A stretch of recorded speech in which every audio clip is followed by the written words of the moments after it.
23.5.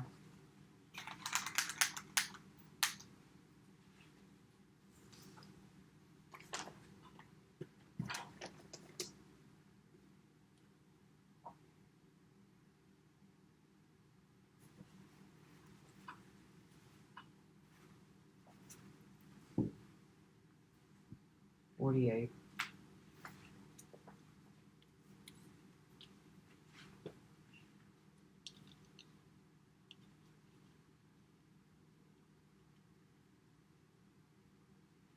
$48.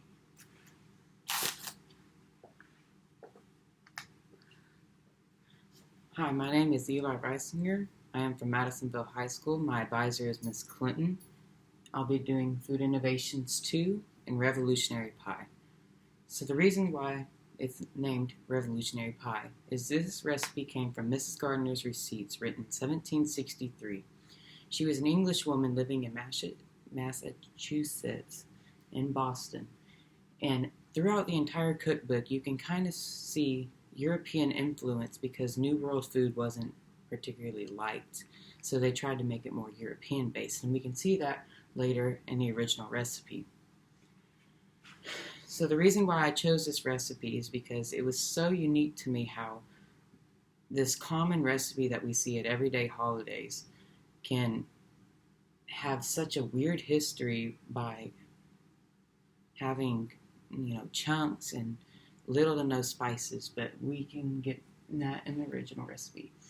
So my planning process, I identified my concerns, which was I had to make this new recipe brand new and healthier and bring it up to time. I had to set a goal by executing that plan, making it healthier while still being appetizing and still having the original components to it. I formed a plan: who, what, where, and why, and how. I acted by researching the recipes, made 3 versions of the pie, took photos, had taste testers, and created a baking mix for it.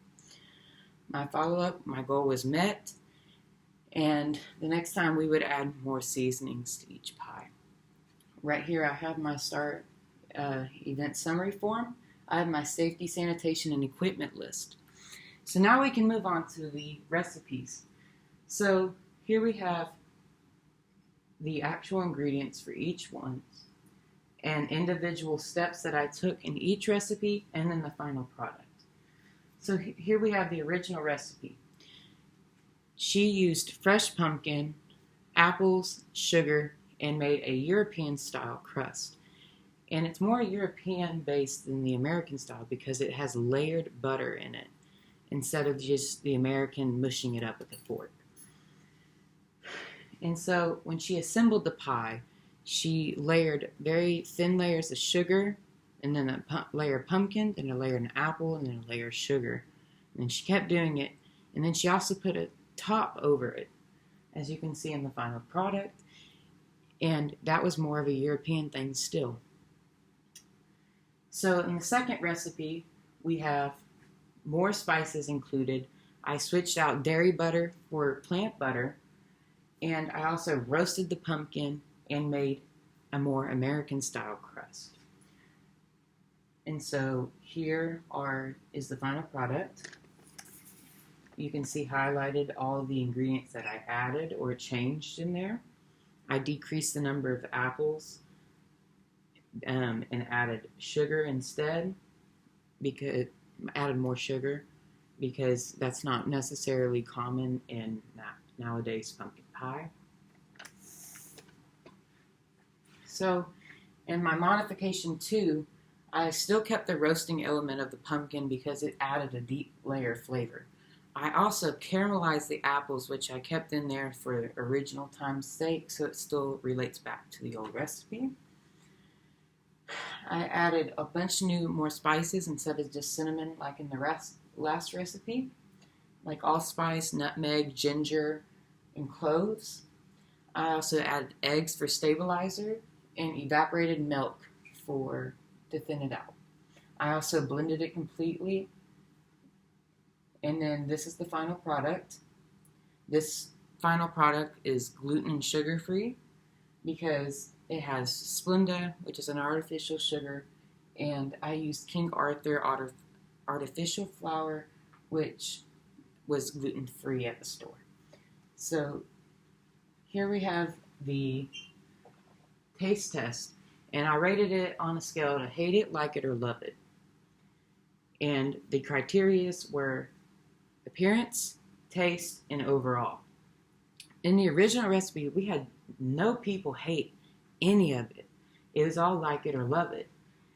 While in the modification 2, we had more people shifting towards the hate it because they said it was kind of bland, it didn't have a lot of flavor.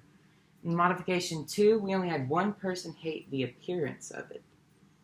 But everybody loved the taste because it had more spices to it. Here we have the price list and the nutrition facts. And here we have my product. It has 2 packages in it. One package is the pie crust, which you would only have to add a cup of water to and then rest for 30 minutes. And then we have the second package, which is the filling that you add with your apples to caramelize them to get deeper flavor. And so here's the nutrition facts for my product. On the back we have the net weight, the warning labels, and it gives you the directions and ingredients that you must include. As I already said, water and eggs. And for the fresh and healthier element, we wanted the consumer to buy fresh pumpkins and fresh apples to keep the healthy element, and olive oil to roast the pumpkin. Everything else would be included. So my product summary is, it was marketed towards people who wanted to keep the healthy element of a pumpkin pie while still having that same flavor and still relating it to that old-time recipe. Everything is included in here, including the evaporated milk, and all you would have to do is just follow the directions, thus saving time and money by not buying a whole bunch of spices at the store. And then this suggested price for the mix would be $6.95, which is a 51% markup from the original cost of the mix, which is $3.52. And that concludes the Revolutionary Pie. Thank you, Eli. What's one skill that you learned in this project that could help you in the future? Determination, because the process of making all these pies were very long and tedious, so I learned that I must keep going in order to obtain the actual result that I would like.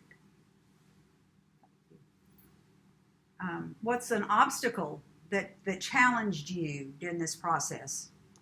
A challenge was that the gluten-free flour had a hard time combining with the plant butter, so I had to chill it for an hour and a half longer while also having to be extra careful with the crust. Is there anything else you'd like to tell us? I think that covers it all. Okay, thank you very much.